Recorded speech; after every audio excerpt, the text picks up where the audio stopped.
KM Vision, une génération d'action. Toute actualité sur KM Vision. Pour plus d'informations, appelez au 77 424 34 78 ou le 78 308 30 49. Merci Yaye.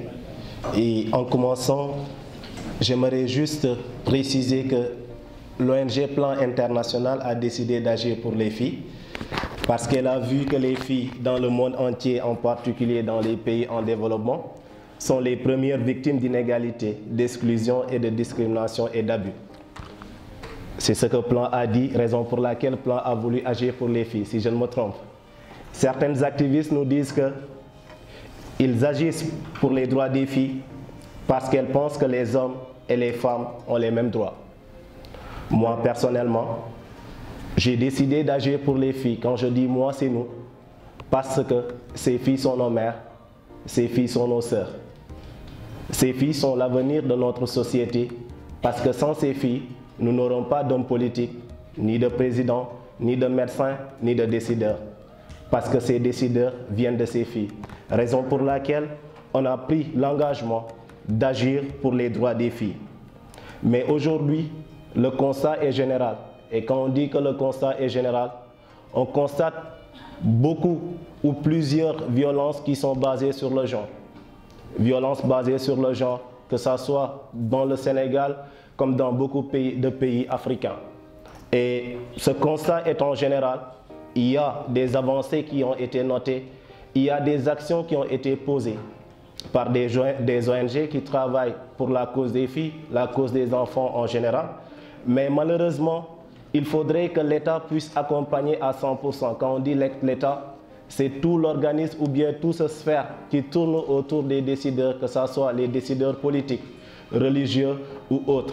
Mais toute personne qui est porteur de voix se doit d'agir à sa manière au sein de sa communauté et au sein de ce qu'on appelle de son milieu de vie. Alors, quel message pour ces hommes politiques? Quel message pour ces organismes qui doivent lutter pour les droits des filles? Chers pères jeunes, chers amis leaders politiques, auguste assemblée, personnellement, le respect des droits humains dont le système judiciaire est garant est intrinsèque ou indissociable des luttes contre les violences basées sur le genre. Beaucoup de stratégies ont été posées, beaucoup de panels ont été faits, des débats. Mais aujourd'hui, est-ce qu'il n'est pas beaucoup plus urgent de pouvoir être sur le terrain et d'agir concrètement avec des actions comme le font plusieurs organisations? Et quand on dit plusieurs organisations, l'expérience sur le terrain a montré quand Plan a agi sur le terrain, quand UNICEF a agi, il y a des actions qui ont été, ou bien des résultats qui ont été beaucoup plus positifs parce qu'aujourd'hui, des femmes se sont positionnées. Et quand je dis femmes, ce ne sont pas des femmes en petit f, mais des femmes avec un F majuscule, des femmes leaders, qui se sont positionnées aujourd'hui et qui sont ces devenirs ou bien qui sont cet espoir pour notre nation. L'exemple, aujourd'hui, on partage ce plateau avec Aïda, qui est adjointe au maire, dans sa commune et à la ville de Dakar. C'est parce qu'elle a su se démarquer des autres jeunes, agir pour pouvoir combattre avec ces jeunes, pour pouvoir y arriver et dire que ces filles, ces femmes ont des droits et il faudrait respecter ces droits. Alors, quel message pour ces hommes politiques, surtout ceux qui doivent siéger à l'hémicycle parce que nous sommes à la veille des élections législatives. Aujourd'hui, nous voulons une jeunesse présente dans ces instances de décision. Nous ne voulons pas être une jeunesse qui est là pour se battre pour la cause des autres, non. Nous voulons être des jeunes qui doivent être présents dans ces instances de décision. À l'hémicycle, la place des filles. Les filles doivent pouvoir être représentées à l'hémicycle. Et ça, on pense qu'on aura, par rapport aux 160 et quelques députés qu'on aura, au moins 25% seront des filles. Et quand on parle de filles, je ne dis pas des femmes, mais des filles. L'État doit trouver des mécanismes de prévention, de protection et de réintégration des filles qui sont victimes de violences. Parce qu'aujourd'hui, on a constaté que le lieu où le plus souvent on décrit ces violences, c'est partout dans les réseaux sociaux. Qu'est-ce qui est fait? Qu'est-ce que l'État a fait pour accompagner ces jeunes filles qui sont victimes de violences?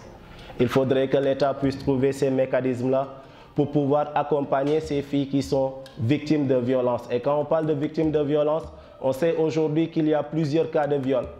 And so what après? On les est en train de décrier. Qu'est-ce qu'on a fait pour ces filles? À l'instar des centres ados, des bureaux que l'Association des juristes sénégalaises a mis en place, aujourd'hui, il doit y avoir plusieurs autres mécanismes qui doivent être posés pour permettre à la fille de pouvoir agir ou bien de pouvoir dénoncer, décrier l'ensemble des violences dont elle est victime. Parce que donc, on demande à ces décideurs politiques, on demande à tous ces hommes qui ont, ou bien à la prochaine législature, de pouvoir prendre cette question à la main, la question du relèvement de l'âge du mariage. Et ça ne doit plus être un débat, ça doit être l'objet d'une application. Ça ne doit plus être un débat, mais ça doit être l'objet d'une application. Si bien et si joliment dit que j'ai même du mal à le dire, mais pose le faux. Aïda, tu as entendu, non? Alors Aïda, tu es activiste, tu es militante, tu es politique. Aujourd'hui, tu es adjointe au maire de Dakar. Tu es également adjointe dans ta commune. Tu as été investie sur les listes. D'accord? Je vais taire le nom de la coalition. Et ton avis nous intéresse énormément, Aïda. Aïda, qu'est-ce que tu penses de ces questions-là de mariage, d'enfants, de grossesse précoce? D'autant plus que, comme Jean vient de le dire, il y a énormément de textes de lois qui ont été ratifiés, mais il n'y a pas de principe d'applicabilité. Aujourd'hui, nous sommes nombreuses, je dis bien nombreuses, parce que les femmes plus à se battre pour les droits des filles, pour les droits des femmes, mais pour également que le code de la famille soit revu. Qu'est-ce que tu penses de tout cela, Aïda? Et qu'est-ce que toi tu ferais en tant que décideur? Qu'est-ce que toi tu préconiserais à tes pairs de faire également? Oui, d'abord, merci à Fatou pour l'invitation. Je présente mes excuses à l'Assemblée pour le retard. J'avais une plénière au niveau de la ville de Dakar. Mais quand toi, personnellement, je ne parle même pas de l'organisation, tu invites, il est de notre devoir de faire en sorte d'être présente. Parce que nous nous sommes connus sur le terrain. Aujourd'hui, c'est bien beau de présenter Aïda adjointe, mais pour qu'Aïda puisse être adjointe, il y a plusieurs qui ont fait plus qu'elle et qui peut-être n'ont pas réussi à le faire, à être adjoint au maire ou à être décideur. Mais je tenais à faire ce témoignage-là pour que les personnes avec qui tu travailles puissent savoir qu'au-delà du fait que tu sois modératrice, qu'au-delà du fait que tu puisses diriger l'organisation que tu diriges, arrête de me faire un clin d'œil pour que j'arrête. Tu as été une militante sur le terrain et une militante, on est très fiers d'elle. Et quand je parle de toi, je parle de chacun d'entre vous que je reconnais, en l'occurrence Fatou Warka et le camarade qui vient de parler. Excusez-moi, je ne reconnais pas tout le monde. Gumbobouy Nobotula. Donc de ce point de vue, je suis très heureuse aujourd'hui que l'on puisse parler des questions de jeunes femmes. Moi, je suis militante politique, comme tu le sais, mais militante féministe aussi, et il faut des fois le dire et l'assumer. Dans le sens où aujourd'hui, je suis très heureuse de voir qu'il y a des jeunes hommes et des hommes qui sont là et qui sont en train, qui vont entendre les problèmes que leurs consoeurs, que nous sommes, nous vivons, et peut-être qu'ils seront moins machos que les autres. Donc c'est un coup de poing que j'envoie. Les questions des jeunes femmes, pour moi, c'est des questions essentielles. Et aujourd'hui, comme vous l'avez dit, je suis très heureuse d'entendre qu'il y a des maires qui sont dans les localités et qui ont fait signe à votre organisation pour que vous puissiez venir. Parce que moi, le combat que j'ai eu toujours à mener, c'est de dire qu'au Sénégal, nous avons comme l'impression que la jeunesse a un sexe déterminé. Quand on parle de jeunes, quand on parle de politique de jeunesse, la plupart du temps, à 90%, c'est les jeunes hommes qui se retrouvent en réalité privilégiés. Et quand on parle de jeunes femmes, déjà dans l'éducation, dans les pesanteurs socioculturelles, ce qu'elles peuvent faire, dans les attentes que la société elle-même est là par rapport aux jeunes femmes, la plupart du temps, c'est des... le mot, je pense que c'est comme nous dire le conteneur, donc c'est difficile pour elles de s'affirmer et d'aller de l'avant. Et moi, en tant que conseillère municipale au niveau des SICAP Liberté depuis 2009, et aujourd'hui adjointe au maire, la bataille que j'ai eu à mener, c'est qu'on puisse avoir une politique de jeunesse, mais une politique de jeunesse mixte. une politique de jeunesse qui pourrait nous aider en réalité à trouver des jeunes femmes. Parce que même en termes d'éducation, en termes de durée, quand on regarde les jeunes femmes qui se marient à 16 ans, ton premier enfant, tu l'as à 17 ans, à 18 ans, pour que tu puisses continuer le cursus scolaire, c'est un problème. Et à la limite, le travail qui leur est proposé n'est pas en accord des besoins qu'elles doivent régler. Donc, de ce point de vue, je pense que cette question est une question essentielle que les collectivités territoriales, à mon humble avis, doivent prendre à bras le corps. Parce qu'aujourd'hui, quand on parle des questions d'ASC, quand on parle des questions des subventions pour les ASC, les questions de sport, en réalité, il y a des budgets, il y a des choses à le faire. Mais au-delà de ces grossesses précoces, au-delà des mariages d'enfants, nous sommes d'accord que les jeunes femmes vivent aussi une violence psychologique. Et au Sénégal, nous n'en prenons pas compte. Combien de jeunes femmes sont victimes d'attouchements dans les familles? Dans combien de familles il y a des tontons saï-saï? Dans combien de familles les jeunes femmes et les jeunes filles sont obligées de taire le traumatisme qu'elles ont parce que, à la limite, quand elles le disent, la question qu'on leur pose, c'est de dire « Lors Solon, qu'est-ce que tu as porté? Pourquoi tu y es allé? Pourquoi tu n'as pas résisté ?» Et en termes de résistance, il faut le dire, un homme qui est, je veux dire, man mounou ma kher ak yow grand, je veux dire. Donc, à la limite, on transforme les jeunes femmes en coupables alors qu'elles sont victimes. Et c'est des questions que l'on doit poser. Une jeune femme qui se marie à 16 ans, on dit l'accord des parents.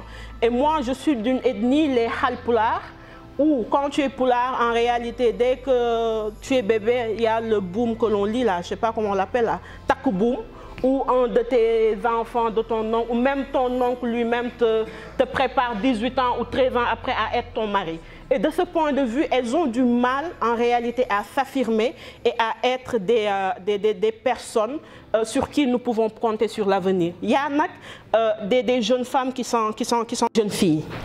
Majorité sexuelle des jeunes filles, discuter avec elles et se dire qu'à 16 ans, pour moi, quelqu'un qui marie une jeune femme de 16 ans, à la limite, à mon humble avis, c'est de la pédophilie. Parce que la jeune femme, elle a le droit d'avoir une vision, d'avoir des ambitions et de pouvoir même aller jusqu'au bac si on peut vouloir la marier. Requérir, en termes de proposition, leur consentement obligatoire pour un mariage notifié par écrit à la police. Maintenant, nous savons que les parents peuvent contraindre la jeune femme à écrire un consentement, mais si c'est un préalable, ça peut aider à faire en sorte que les mariages précoces ne puissent pas perdurer. En termes d'avantages, je pense qu'aussi il faudrait que l'on puisse travailler sur ça. Parce que dire je suis de Dakar et Warka qui est à Pikine, qu'est-ce que nous pouvons faire ensemble pour que les résultats puissent en réalité être bénéfiques pour toutes les jeunes filles sur toute l'étendue du territoire? Parce qu'il est question qu'Aïda, parce qu'elle est née à Dakar, puisse avoir beaucoup plus de chances que ma sœur qui est née au niveau de Nyandan. En tant que décideur, elle est en train d'essayer d'impulser de nouvelles choses, un changement en faveur des populations de manière générale, et particulièrement en notre faveur, nous, jeunes femmes et les filles. J'espère juste que tout ceci va être accompagné par l'État du Sénégal, mais également les partenaires techniques et financiers tels que l'UNICEF, tels que le Banque international. Ça me permet également de souhaiter la bienvenue à notre mentor, également de plan international. Et puis également à Gaël Babacar. Gaël, welcome. La santé mentale, effectivement, est très liée à tout ce que Jean et Aïda viennent de dire. Parce qu'en fait, vous savez, c'est un cercle vicieux. Nous avons tout ce qui est santé mentale, nous avons tout ce qui est santé physique à l'intérieur. Mais tout autour de ce cercle-là, nous avons les questions de violence, qu'elles soient psychiques ou physiques ou verbales. Nous avons tout ce qui est questions relatives aux grossesses précoces, au mariage d'enfants. Nous avons tout ce qui est environnement toxique. L'environnement toxique s'appelle d'avoir un collègue au bureau qui ne nous laisse pas travailler parce que tout simplement nous sommes une femme belle ou parce que tout simplement nous sommes une femme qui ne se laisse pas faire, comme nous ou parce que tout simplement nous n'avons pas accès à l'information. Aïda tout à l'heure parlait des centres qui pourraient peut-être nous permettre de toucher à une certaine couche sociale et professionnelle ou tout simplement parce que nous avons un mari qui ne nous laisse pas travailler, un père qui nous a violés, un beau-père qui essaie de nous faire subir la pédophilie quand c'est les plus petites, entre autres. Donc, ce qui fait que la santé reste importante et capitale. Et en période de Covid-19, il s'est avéré que tout était en crescendo, c'est-à-dire tout ce qui était question de violence avait vraiment connu un plus fort taux qu'habituellement. Ça peut être expliqué par le fait que les couples restaient seuls, le fait que les gens étaient stressés parce qu'ils n'avaient pas d'argent, entre autres raisons, tout en sachant que ces supposées raisons ne justifient pas ces actes de violence. Ce qui me permet d'introduire Dr Abbas, Mohamed Abbas. Et Abbas, moi, j'aimerais juste savoir, à ton avis, quelle équité sanitaire nous devons développer en faveur des filles dans ce contexte de Covid-19 ? Que penses-tu, toi, en tant que citoyen, en tant que militant des droits des filles, mais également en tant que médecin, que devrait être le comportement des décideurs, leur rôle, les rôles des acteurs politiques, élus ou pas élus, par rapport à cette problématique? Et je m'en vais vous dire que les problèmes de santé des adolescents et des jeunes sont interreliés.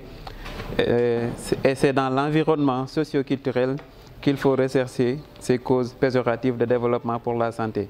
Et aujourd'hui, donc, la cible adolescente et jeune est identifiée comme particulièrement vulnérable. Et de multiples facteurs de vulnérabilité accompagnent la vie des jeunes filles en cette période particulière de Covid-19. Et si nous devons retrouver donc, les causes de ces problèmes que sont victimes actuellement les jeunes filles, nous pouvons les trouver dans des facteurs socioculturels, à savoir l'analphabétisme et l'abandon scolaire, notamment chez les jeunes filles. Comme tout à l'heure tu l'as expliqué, la Covid-19 a engendré beaucoup de conséquences dans la vie scolaire. À un moment donné, les cours ont été obligés d'arrêter et beaucoup de filles ont abandonné l'école pendant une longue période d'attente. Au-delà de ça aussi, il y a le chômage, la pauvreté, la régression du rôle de la famille et les comportements à risque qui sont aussi des conséquences qu'on ne peut pas donc, tirer donc, des effets néfastes donc, de la Covid-19. En plus, nous avons aussi les violences, notamment les abus sexuels, souvent perpétués par des adultes. Pendant cette période, tout à l'heure, comme tu l'as dit, on a noté beaucoup de cas de violence pendant cette période de Covid-19. Dû au confinement, les filles n'allaient pas à l'école, ils étaient dans les maisons. Et les tontons ça et là, ils se profitaient pendant ce temps-là à effectuer des gestes comme ces violences-là.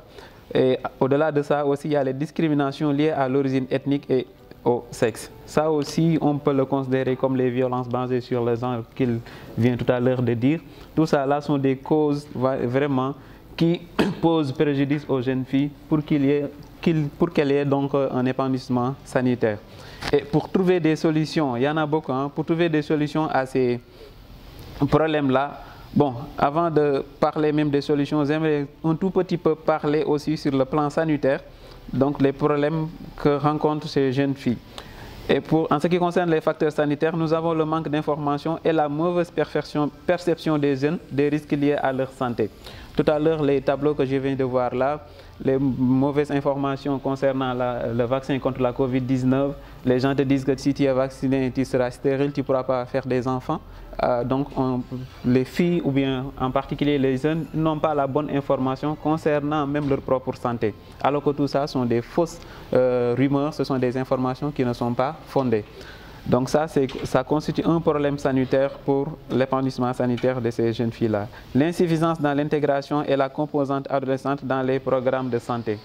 Comme l'adjointe de maire est là, nous aimerions que dans les programmes que les politiques, nos politiques établissent, qu'ils prennent en charge donc, la composante adolescente. Et au-delà de ça, nous avons aussi l'influence des l'insuffisance des prestataires sanitaires personnalisés pour les jeunes et les adolescents. Exemple, dans le cadre de la vaccination contre la Covid-19. Tout à l'heure, vous nous avez parlé d'un centre mère-enfant. Et nous aimerions, pour trouver une solution à ça, qu'il y ait des centres spécifiquement dédiés à ces jeunes filles-là. Parce que le problème qui se pose, c'est que la fille, quand elle a souvent un problème sanitaire, quand elle est victime, par exemple, d'un abus sexuel, Donc elle a du mal à aller dans un district de santé où elle va rencontrer ses pères, ses mères, des personnes âgées pour vraiment exposer son problème.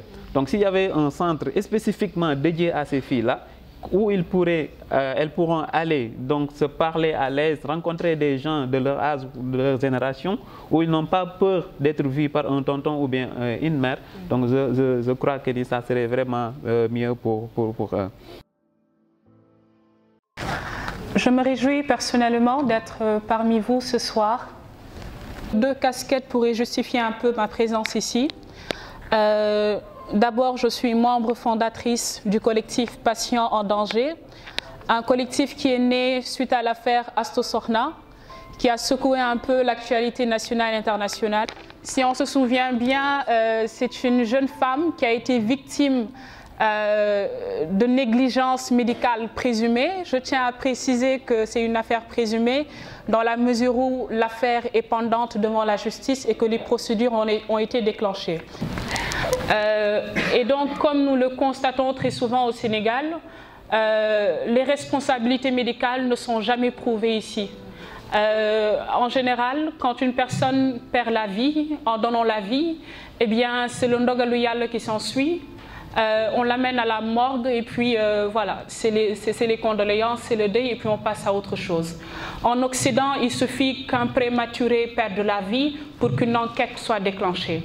Malheureusement, ce n'était pas le cas au Sénégal et je pense que le bouchon a été poussé très haut et c'est pourquoi des organisations de jeunes, des militants de la société civile, des médecins, des infirmiers. Je compte à préciser cela parce qu'au début, certains médecins avaient pensé que nous étions en guerre contre eux. Oui, vos collègues ont pensé que nous étions en guerre contre eux, mais ce n'était pas ça parce que ce combat que nous menions n'était pas seulement pour dénoncer l'affaire Astou Sokhna qui n'était peut-être qu'un prétexte. Mais c'est un constat général que les Sénégalais avaient fait parce que nous avions lancé une campagne digitale sur les réseaux sociaux et chacun peut-être a été victime d'une forme ou d'une autre de négligence médicale ou de non-assistance à personne en danger. Et donc, vu que nous constations que des procédures sont déclenchées sans suite, eh bien, nous avions, avec l'aide de l'Association des juristes sénégalaises, essayé un peu d'appuyer de ce côté judiciaire, essayer également d'exiger de la part de l'État du Sénégal, qui est le principal garant de notre sécurité, notamment sanitaire, voilà, de nous procurer des infrastructures à la hauteur de nos attentes, mais aussi et surtout un personnel médical accueillant. C'est important, j'ai bien apprécié votre intervention tout de suite, parce qu'il est important parfois que l'on puisse s'appesantir sur cet aspect accueillant. Parce que quand on parle d'hôpital, on parle d'hospitabilité, et je pense qu'en anglais on dit hospitable. Tout ce qui est hospitable, je pense qu'aujourd'hui, ça devrait être la mission principale de nos hôpitaux, notamment de nos médecins. Alors, pour revenir un peu sur le sujet, au-delà de cette casquette de militante de la société civile et de membre du collectif Patients en danger, je suis une militante des droits des femmes et des filles, membre de plusieurs organisations comme l'Association des juristes sénégalaises, justifiée par le fait que je sois juriste spécialisée en genre. Alors, membre également du réseau des volontaires communautaires en appui au personnel de santé. On se souvient lors des événements du mois de mars, l'effort qui a été fait par des jeunes parlementaires, par les OSC, par toi, tu y étais en tant que coordonnatrice du pôle communication, tout ce qui a été fait à l'égard des jeunes, de la société également, parce que nous estimons tout simplement que l'État du Sénégal a beau faire, mais si aujourd'hui nous ne faisons pas notre part en tant que citoyens, en tant que personnes qui puissent se poser un peu la question à savoir tous les jours, eh bien, quel est l'impact que l'on pourrait produire dans notre communauté? Et je pense que beaucoup de personnes présentes dans la salle en sont des illustrations parfaites. Pour revenir sur le sujet, je pense que je vais intervenir à 3 niveaux seulement. D'abord du point de vue prise en charge. Aujourd'hui, dans beaucoup de régions du Sénégal, eh bien, il y a des filles qui sont en période de menstrues, qui saignent et qui ne savent pas pourquoi elles saignent. elles sont en période de menstru, elles restent plus de 5 jours dans le mois sans aller à l'école parce qu'elles n'ont pas de serviettes hygiéniques. Et je pense qu'on a beau faire des dons, parce que nous toutes nous appartenons à ces organisations, à ces associations féminines, on a beau faire des dons, mais s'il n'y a pas de politique qui puisse être sur un long terme, à travers une institutionnalisation de ces dons que nous faisons, des serviettes hygiéniques, par exemple, que dans chaque institut, que dans chaque école, que l'on puisse avoir une banque de serviettes hygiéniques. Si aujourd'hui on fait un calcul, ça équivaut à 45 jours dans le mois, dans l'année, plutôt, des filles n'ont pas accès à ces soins, à ces services sociaux de base, si je peux le dire ainsi. Elle a d'abord été militante des droits des femmes et des filles, qui est une militante convaincue, qui a finalement franchi le pas vers le côté politique en étant adjointe au maire. C'est le cas également de Fatou Hassamb, qui utilise sa caméra, qui utilise également cette plateforme digitale pour mener son combat, qui a finalement également terminé ou qui a franchi le pas également en étant conseillère municipale. Et je pense que c'est à travers ces institutions que nous pourrons arriver à changer les choses avec les politiques, avec le corps médical, mais également avec les jeunes, mais également ceux qui sont dans les zones. Parce que si nous ne sommes pas un plaidoyer en général, il est mieux mené si c'est la personne qui subit le mal qui tient le message. Si c'est la personne qui subit le mal à qui on tend le micro et qu'on lui donne la parole. Et je pense que ce genre d'initiative devrait être davantage dans les régions du Sénégal où ces centaines et milliers de femmes, de jeunes filles en train de subir ces cas. Alors l'ambition de plan international, c'est ça, ce que nous avons aujourd'hui. C'est d'avoir justement des jeunes, particulièrement des filles, qui sont capables d'agir pour faire respecter leurs droits. Ça, c'est l'ambition de plan international. Et c'est le programme 2 de la stratégie pays de plan international Sénégal. Donc dans ce programme 2, c'est ce que nous souhaitons avoir. Des filles, des jeunes qui ont les capacités, qui ont le leadership qu'il faut pour amener les acteurs et les décideurs à prendre en compte leurs droits et justement à les respecter. Et nous sommes ravis de ce que nous avons entendu aujourd'hui et nous voyons le potentiel que les jeunes ont et vous êtes en train de montrer ce potentiel-là. Alors, moi je vais revenir sur les normes de genre à l'œuvre au Sénégal. Je pense que vous en avez beaucoup parlé. Et tout ce que vous avez dit aujourd'hui, vous les jeunes, conforte justement deux analyses genre qui ont été publiées récemment par deux organisations, donc l'Union européenne et Plan international, et qui reviennent sur la situation des droits des filles au Sénégal. Alors, tenez-vous bien, tout ce que vous avez dit en termes de violence basée sur le genre continue au Sénégal, et 78% des femmes sont victimes de violences conjugales au Sénégal. Et ça, c'est des rapports qui ont été publiés en 2021 qui le disent. Au-delà de ça, on a 20% de filles âgées entre 15 et 16 ans qui continuent de subir des violences physiques et sexuelles de la part de partenaires intimes. Donc, pour dire que justement, les faits sont là, tout ce que vous venez de dire ont été vérifiés dans le cadre de ces deux publications-là. On a beaucoup parlé également de l'éducation des filles, pour dire que, oui, c'est vrai, au niveau des cycles primaires, les filles continuent justement, elles sont meilleures actuellement. Mais qu'est-ce qui se passe après, au niveau secondaire, au niveau supérieur? Il y a les défis dont on a parlé qui surgissent. Il y a les défis comme le mariage d'enfants, il y a les défis comme les grossesses précoces qui plombent justement les filles et qui fait qu'elles ne font pas cette transition-là du cycle secondaire au cycle supérieur. Et il faut justement qu'on agisse contre ces défis-là. Est-ce que je peux ouvrir mon propre entreprise? Est-ce que j'ai même le droit d'aller voir mes parents quand je suis mariée et que je pars rejoindre le domicile conjugal? Donc tout ça, c'est des problématiques. Et l'autre chose qui est une autre problématique qui est présente, c'est justement le fait que la violence continue d'être cautionnée et justifiée par les filles elles-mêmes. On a toujours un pourcentage important de femmes et de filles qui croient qu'il est légitime qu'un conjoint puisse battre sa femme. Qui est un panel qui porte sur les défis liés aux droits des filles, entre dans le cadre de la campagne Agir pour les filles. Donc nous entamons la deuxième phase et cette journée marque vraiment l'importance qu'a eu le projet de promotion de la vaccination en tant que telle contre la Covid-19. Donc, et on a eu l'occasion, ou bien les panélistes même ont eu l'occasion de revenir sur 3 points essentiels que sont le respect des droits des filles et l'équité sanitaire dans le contexte de la Covid-19. Donc, comme on le dit souvent, on parle de campagne Agir pour les filles. Donc, il faudra agir pour la protection des enfants, agir pour la santé des filles particulièrement, agir pour leurs droits de manière générale. Et pourquoi ces thèmes?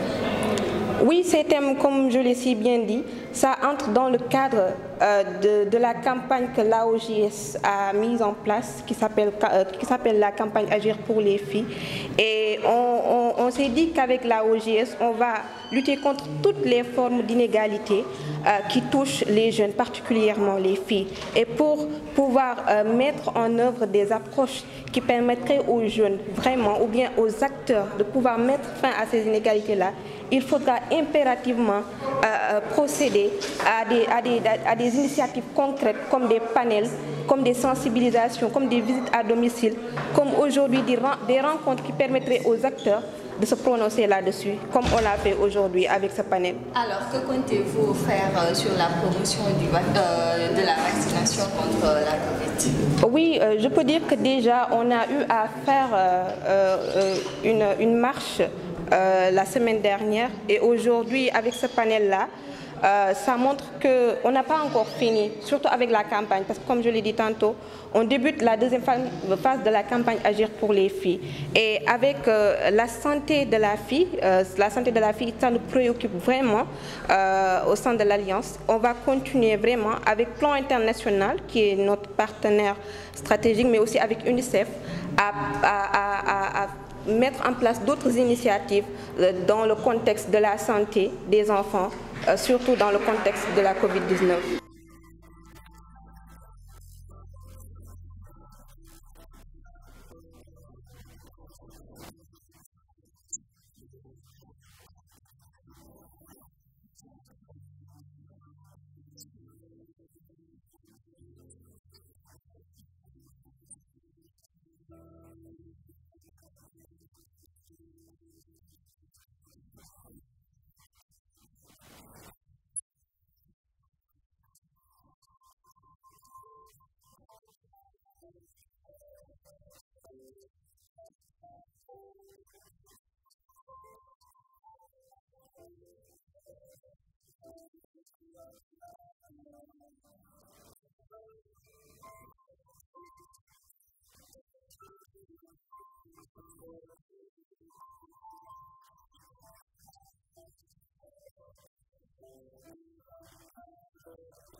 Je m'appelle Mamko Ndiaye, je travaille à la section partenariat, plaidoyer et communication de l'UNICEF. Alors nous nous réjouissons de l'activité. Nous avons accompagné Agir pour les filles lors de la première édition et c'est un plaisir de continuer à travailler avec eux pour le droit des filles. Et je suis là aujourd'hui parce que oui, Aïssatou a insisté, parce que j'avais carrément dit que oui, j'ai beaucoup d'activités, elle a insisté, donc je suis venue et je suis très contente de retrouver aussi des partenaires comme Plan International.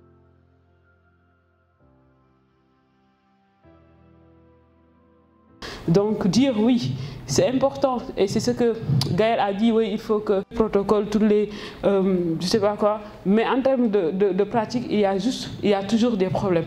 Et je pense qu'aujourd'hui, il faut davantage faire du bruit pour que l'État puisse prendre ou puisse appliquer tous ces engagements qu'il a eu à prendre, mais également faire des questions qui concernent les filles une priorité. Parce qu'aujourd'hui, au niveau communautaire, que ce soit au niveau de nos mères et tout, on a parlé de l'hygiène menstruelle. Comment faire pour que dans nos établissements, dans les écoles, comment faire pour qu'il y ait des toilettes adéquates et adaptées? Comment faire pour qu'il y ait de l'eau? Toutes ces revendications-là, nous le savons toutes, on l'a porté, mais je pense qu'il faut davantage faire du bruit pour qu'on puisse appliquer ça. Mais aussi aux filles, vous êtes déjà assez braves, je pense qu'il faut redoubler d'efforts, il faut montrer aux parents qu'il faut nous maintenir à l'école pour qu'on puisse continuer nos études et pour qu'on puisse être demain des femmes leaders, pour qu'on puisse être demain autonomes, pour qu'on puisse le prendre en charge. Parce qu'autant, les femmes, les moments où les parents ne comptaient que sur les garçons, que nous devons nous engager et être devant, être des féministes, être des militantes pour les droits des femmes.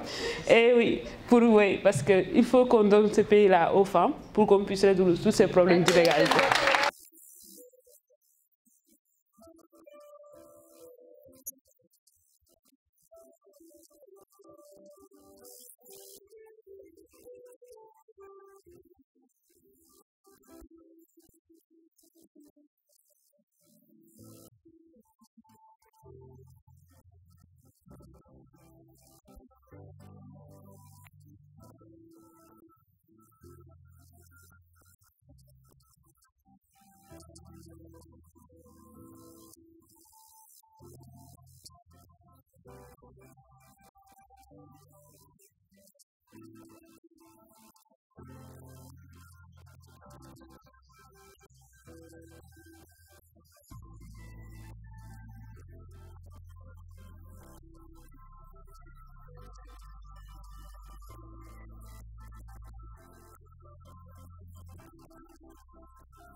KM Vision, une génération d'action. Toute actualité sur KM Vision. Pour plus d'informations, appelez au 77 424 34 78 ou le 78 308 30 49.